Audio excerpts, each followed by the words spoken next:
Ahora vamos a hablar un poco de la naturaleza de la luz. La naturaleza de la luz, en principio, pues pasó muchos siglos sin entender. A veces pensaba la gente que la luz incluso la provocaba hasta el mismo ojo humano. En realidad, la luz tiene sus fuentes de energía, que normalmente son externas al ser humano, y hay que entenderlas. Nuestra principal fuente de luz natural es el sol y vamos a trabajar la forma en que se comporta la luz.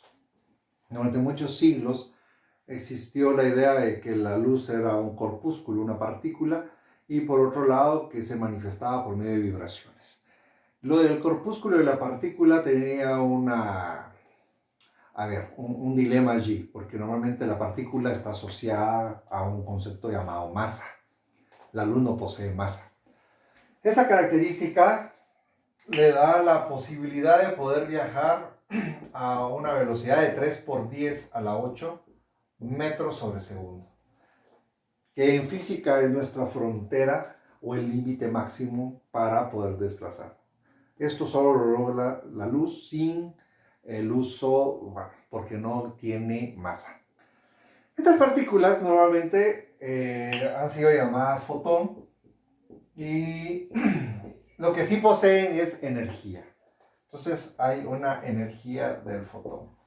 Ahora, el dilema estaba, ¿es una onda que se transmite en el espacio o es una partícula que se transmite en el espacio? En realidad, la naturaleza de la luz, mientras se transmite en el espacio, es por medio de una onda vibratoria y en el instante que choca con en la materia densa, se transforma en un fotón, que sigue siendo ondas, pero ya compactas en el sentido de que ya podemos hacer un análisis de la energía que se transmite hacia la materia. Mientras vuela, por decirlo de alguna manera, no necesita de un medio para hacerlo. Esto solamente funciona para una onda que se conoce como electromagnética.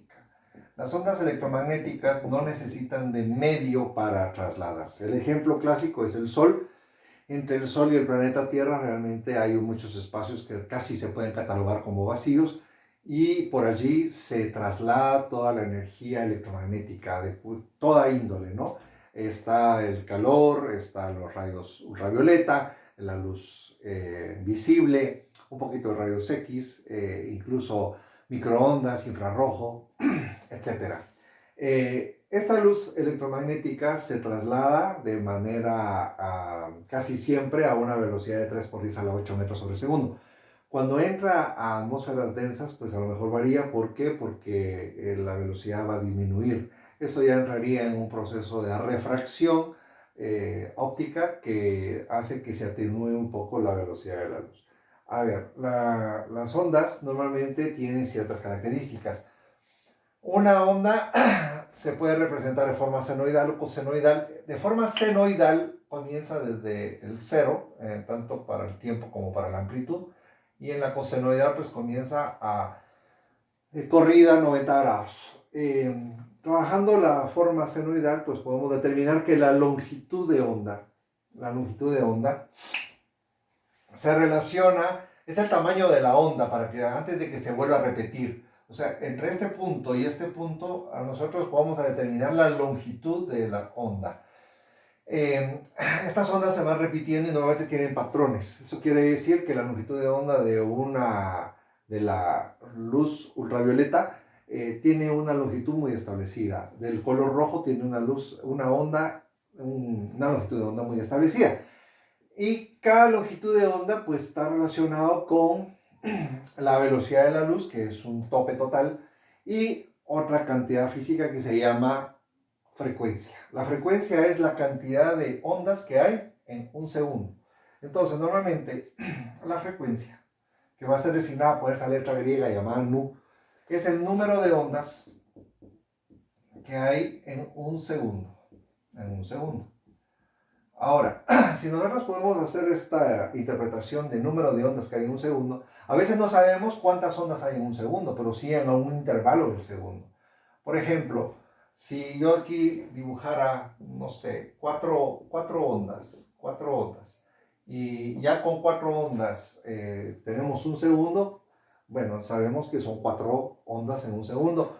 Y esto se mide en una cantidad física llamada Hertz, la frecuencia. Entonces es una H mayúscula y una Z minúscula.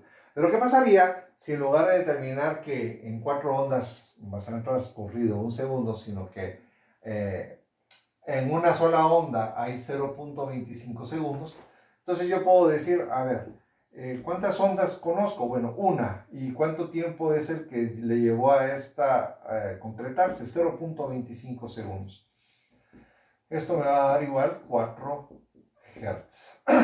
Ya, entonces 4 Hz es lo mismo decir 4 ondas en un segundo o 1 dividido 0.25. Entonces la frecuencia se utiliza para trasladar información y energía.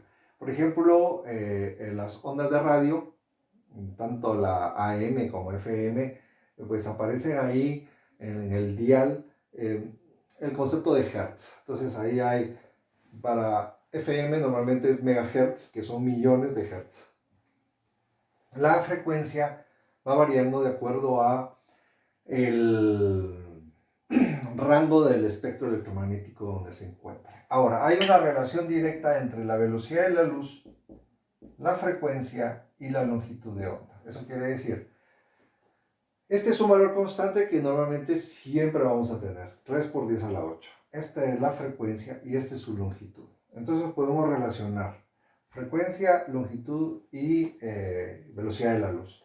Este dato lo conocemos. Eso aquí implica que solamente con conocer alguno de estos dos datos podemos obtener el siguiente. ¿Qué más nos dice esto? A ver, yo despejo aquí la longitud de onda y nos queda velocidad de la luz dividido frecuencia. Eso implica que la longitud de onda es inversamente proporcional a la frecuencia. Si yo digo, ok, la frecuencia va en este sentido, aumentando, entonces la longitud de onda va en el sentido contrario, aumentando, o que sería lo mismo que en el mismo sentido, una aumenta y la otra disminuye. Eso es el parámetro para lo que utilizamos el concepto de la velocidad de la luz. La velocidad de la luz es el factor que nos relaciona la longitud de onda y la frecuencia. Entonces, por ejemplo, si yo tengo algo que esté a 4 Hz, pues bueno, son 3 por 10 a la 8 metros sobre segundo dividido 4. Por poner un ejemplo mucho más sencillo, si yo tengo una frecuencia de 3 Hz y quiero encontrar su longitud de onda, entonces, ¿qué debo de hacer? Bueno, debo de hacer la operatoria utilizando esta ecuación que es relativamente simple. Es una ecuación bastante que no representa mayor complicación a la hora de despejar. Ya aquí ya está despejado, entonces yo tengo aquí velocidad de la luz es 3 por 10 a la 8 metros sobre segundo, dividido 3. A ver, los hertz es segundos inversos, o 1 dividido segundo. Entonces el resultado de esto me va a dar longitud de onda. La longitud de onda se mide en metros. 3 por 10 a la 8 dividido 3, esto es igual a 1 por 10 a la 8 metros. Esto es una longitud de onda gigantesca. O sea, son alrededor de 100 millones de metros de largo para una sola onda. Porque tenemos una frecuencia relativamente baja. Si yo incremento la frecuencia, por ejemplo, a 30 Hz, entonces, por ejemplo, en lugar de poner 3 Hz, ponemos 30 Hz. Esto implica que 3 por 10 a la 8 dividido 30 Hz nos va a dar un resultado. Ahora ya no sería 1 por 10 a la 8, sino que ahora sería 1 por 10 a la 7 metros. Si se dan cuenta, esto es mucho más simple de entenderlo, relacionando, pues claro, estamos usando un número muy pequeño y ad hoc precisamente porque este es múltiplo de 3, pero puede ser cualquier frecuencia. A ver, aquí tenemos una longitud más pequeña que la anterior, pero ¿qué es lo que está sucediendo? Que ahora aquí teníamos 3 Hz y aquí tenemos 30 Hz. O sea, aumentamos la frecuencia, disminuimos la longitud de onda. Esta relación se va a mantener. Esto es parte del concepto de la naturaleza de la luz. Esto también funciona ya dentro del concepto del fotón. Ahora, El fotón en sí mismo ya no transmite, ya no nos interesa tanto, por ejemplo, la longitud de onda, que claro, es parte de la naturaleza intrínseca de las propiedades que hay, pero nos interesa más la energía que transmite. Entonces, aquí hacemos uso de una nueva cantidad física que se llama la constante de Planck, que es 6.61 y es un número irracional, por 10 a la menos 34 joules por segundo. Este número, la constante de Planck, es un número exageradamente pequeño que es energía por tiempo.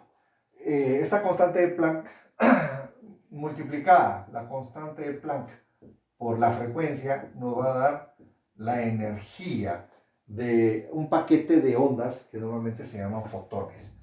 A mayor frecuencia, mayor energía. Por ejemplo, ¿quiénes son los elementos que tienen mayor frecuencia en un espectro electromagnético? Bueno, la luz visible tiene bastante frecuencia. Después tenemos la luz ultravioleta, que aumenta la frecuencia y logramos determinar incluso que a unos 20 minutos que estemos bajo el sol, empezamos a notar cierta decoloración en nuestra piel, precisamente porque la energía transmitida por estos fotones nos hace que la célula se muera. Luego ya vienen los rayos X, aumenta increíblemente, y luego de los rayos X vienen los rayos gamma, que son exageradamente energéticos y que nosotros con milésimas de segundo podríamos hasta perder la vida. Esto quiere decir que la energía que se transmite es muy alta. Claro, hay energías que no son muy sensibles a nosotros. Por ejemplo, las microondas, que es lo que utilizan los celulares para transmisión, son imperceptibles al cuerpo humano. Y las ondas de radio, las ondas de televisión, andan en un rango relativamente bajo. Incluso el infrarrojo, que normalmente se determina como el calor, también transmite una energía, pero es bastante baja, quitando algunos elementos donde podríamos aumentarla. Claro, cantidades exageradas, densificando el concepto de la energía electromagnética, cualquiera de ellos nos haría daño. Ahora, nosotros normalmente en un estándar natural como es el Sol, la radiación del Sol tiene su máximo precisamente en la luz visible y luego se va atenuando hacia ambos extremos. Eso implica que la radiación va aumentando, estoy hablando en cantidad, en la intensidad de radiación que nos llega a nosotros, pero va aumentando en el espectro visible más que en el resto. Esto es las características esenciales de la naturaleza de la luz. Espero que sirva para resolver bastantes dudas y cualquier cuestión, pues podría acudir a ciertos otros videos que vamos a seguir subiendo. Muchas gracias.